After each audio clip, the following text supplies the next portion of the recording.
Hi, welcome to my channel. I'm Alex. Today's video is going to be something that I'm kind of struggling with myself, so I figured maybe someone else is. And that is being in a reading slump. Story time. Almost every month I do a readathon in order to make sure I get reading. Just in general, I struggle to read nowadays, so I try and give myself external motivation. This month, I am working on one book and I am struggling, which is weird because I've read this book. I read this book years and years ago. I love this book. I can't get through it. And it's not a bad book. I just cannot make myself sit down and read. So, that being said, I thought, well, oh, okay, cat. Hi, what up? Since I'm struggling, maybe someone else is, maybe we can figure out why and fix it. I'm going to go through a couple of the reasons I usually find myself not being able to read, why that's a thing, and some of the things that can be done about it. Now, all of these are pretty much my opinion and what I've come across. Feel free to let me know if you've got any other suggestions because I need the help. The first reason you might be in a reading slump is choice paralysis. If you can't pick a book to read, maybe like me, you've got 600 books sitting on your Kindle and you can't pick one to read. This is actually a pretty common problem, not just with reading, but in general. Too many choices can actually just keep you from picking something. There's a whole actual psychological thing behind it, which I am in no way, shape, or form the right person to talk about that stuff. That's all psychological stuff. Go online, research it. It's actually fascinating, but I am not qualified to talk about it. What I am qualified to talk about is what you can do about it because I've run into this problem. This is actually why I tend to do readathons, is because most of them give you prompts, which then very much limits your, if you've got a prompt that says, pick a book with a red cover, well, that knocks out a large chunk of the books, unless somehow you've got all books with one color. But okay, cool. That's an aesthetically pleasing background of books.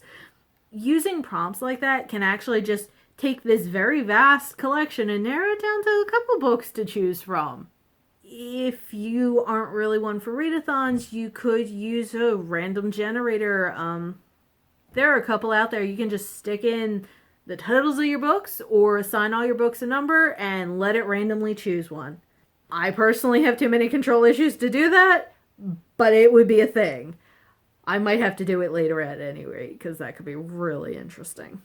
Anything like that then removes that element of being overwhelmed, because all of a sudden either you don't have the choice or, you know what I mean, you're letting something else choose, or you're limiting the number of books you're choosing from.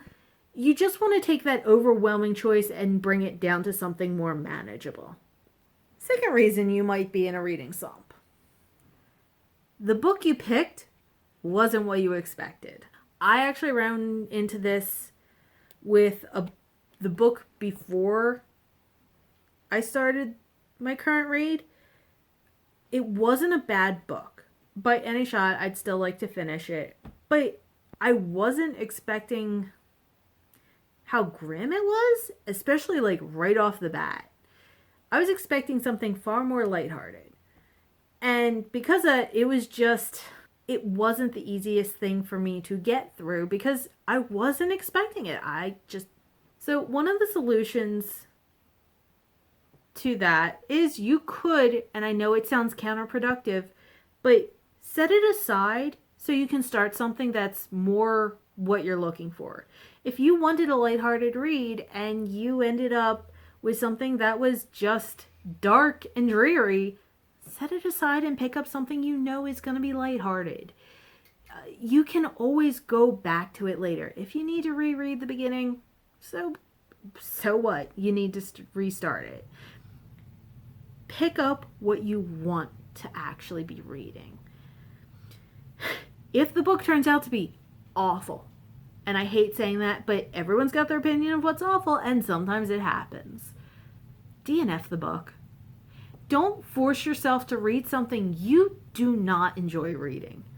And it seems like that'd be common sense, but some people, myself included, just kind of feel guilty for starting something and just never finishing it. Don't. Reading is you're never going to want to read if you're constantly forcing yourself to finish something you don't like. That's way too much pressure on yourself. That is reading is supposed to be fun or educational or both, depending on what you're working on. Yeah. But when you're reading something that's your free time reading and it's not for a job or classes, why would you read something you're not enjoying? So DNF it, set it aside, come back to it later, move on to something else. Third reason you might be in a reading slump is mental exhaustion. And again, that's a whole topic that I'm not qualified to talk about. Only thing I'm qualified to talk about, because they're my opinions, is what I think you can do about it. And again, my opinions may not work for everyone, may work for no one but me, but I'm sharing. Because opinions. Again, something that seems counterproductive, but if you're mentally exhausted because things are stressful, or you've been working a lot, or you've been reading a lot, and you just haven't been taking time to do other things, your brain gets tired of reading. Just straight up. Whether it be because you're reading something emotional or you read a 600-page book, your brain is working. And it gets tired. So take a break. Literally take a break from reading. Whether it be a day, a week, a month, whatever. Give yourself time to re-energize. Work on something else. Do something else that's really fun. Do you like video games? Do you like doing art? Do you play music? I don't know. What are other things that are mental but also fun? Give yourself time to take that break. Your books will still be waiting there. I mean, unless they're library books, but it's a library book. You could get it again. So you can take that break from reading and then come back to it later. The other thing you can do if you don't want to take a full stop break from reading is pick an easier read. Now, caveat, an easier read is going to be different for everyone. Someone who reads, I don't even know, like giant epic fantasies that are this thick, which, are there any fantasy books that thick that aren't like 3 books put together?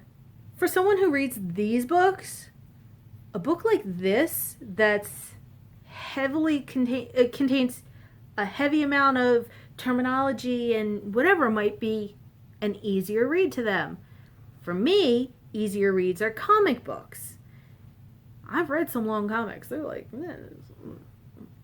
comic books, graphic novels, and quite honestly, kids' books. Not kids, but like,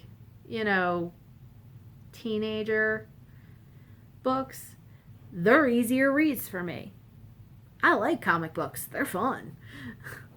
But whatever your easy read is, you could switch to reading those for a while because your brain does not have to work as hard to process them. Next reason you might be in a reading slump. It seems obvious, again, or at least to me, you're busy. People are busy, even with everything going on right now. There's work. There's houses to take care of. There is so much going on. If you're busy, guess what? It's okay for your reading to be like, not right now. That being said, again, if you don't want to not read because you're busy, pick shorter books, whether that be comic books or just straight up shorter books. Use audiobooks. Big flashing warning, because I'm about to say something controversial. I don't consider audiobooks reading. You're not reading the book, you're listening to it. You're listening to a story. That's not reading to me. Again, to me, I have nothing against audiobooks. I have at least a half dozen that I would like to listen to. I have no problem with audiobooks. But, by definition, to me, that's not reading. Flashing controversy warning.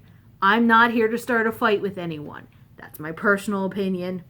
But, that being said, if you really want to hear a story, listen to your story. Listen to an audiobook. Do your thing. You do you. There's nothing wrong with that.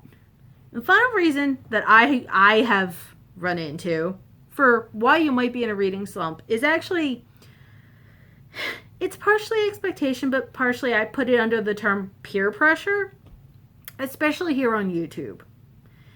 We see so many books that are like the most anticipated book of whatever month, or here's my whatever list of books. And there ends up being a lot of pressure to not only read certain books, but also to like or dislike those books. And quite honestly, there's a reason I don't watch those videos. If I allowed myself to sit there and go, oh, here's whatever, I'm going to be less inclined to want to read it in the first place, because I'm going to feel pressure that, like, I have to read this book. I have to do this. I have to feel this way or that way. And quite honestly, the minute the words I have to enter the situation, I end up getting that teenager knee-jerk reaction of, no, it's not going to happen. So quite honestly, that really just means that if you want to solve that problem, if that is your problem, well, first off, put the book aside until the hype for it has died. Just, once everyone stops talking about it, guess who's not going to care how you feel? And quite honestly, no one cares how I feel about a book. But hey, if you're part of that whole community thing of put the book aside until the hype's died down. Just stick it on your shelf or in a corner somewhere. Forget about it until no one else remembers it exists. Or they've moved on to the next book in that series, if it's a series book. The other thing you can do, and this one's much harder if you're on BookTube or you have a hybrid channel like I try to do where it's book and AuthorTube, whatever, avoid the hype. Again, as someone who has always kind of liked the popular books, you know, to be fair, when I got into, say, the Mortal Instruments, the hype was already, like, onto the TV show and the movie. Like, I didn't know those were even a thing when the books actually came out. Which, you know, I tend to only notice things as they show up on my Tumblr, and that means it's the popular books. So it's kind of difficult for me to avoid the hype in them, but I also tend to pick up on things much later. Because I do,